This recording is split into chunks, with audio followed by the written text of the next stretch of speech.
Comment décrypter son bulletin de salaire?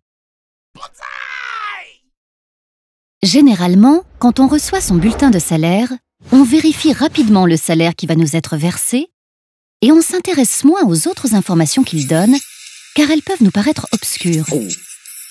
Alors, comment décrypter son bulletin de salaire sans s'arracher les cheveux? Tout d'abord, pour comprendre comment on obtient le salaire net, il faut s'intéresser à une notion qui n'apparaît pas sur le bulletin de salaire, c'est le salaire super brut.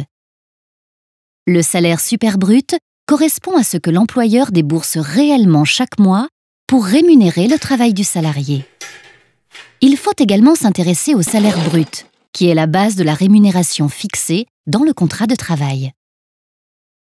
Pour l'obtenir, on déduit du salaire super brut le montant des cotisations sociales payées par l'employeur, également appelées cotisations patronales. Les cotisations patronales servent à financer, entre autres, les 4 branches de la sécurité sociale: famille, accident du travail, maladie professionnelle, maladie et vieillesse. L'Union nationale pour l'emploi dans l'industrie et le commerce, UNEDIC, qui gère l'assurance chômage. Le Fonds national d'aide au logement, FNAL, ou encore les régimes complémentaires de retraite. Pour obtenir le salaire net, c'est-à-dire la somme que l'on reçoit effectivement chaque mois, on déduit du salaire brut le montant des cotisations sociales payées par le salarié, également appelées cotisations salariales, ainsi que des impôts et des taxes.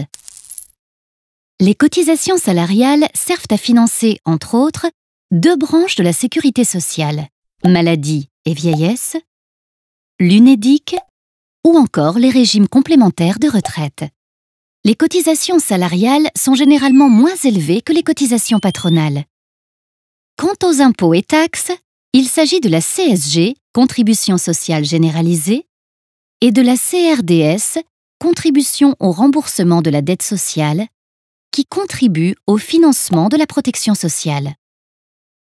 Enfin, pour obtenir le salaire net imposable, qui sert de base au calcul de l'impôt sur le revenu, on rajoute au salaire net une partie de la CSG et de la CRDS qui a déjà été payée par le salarié.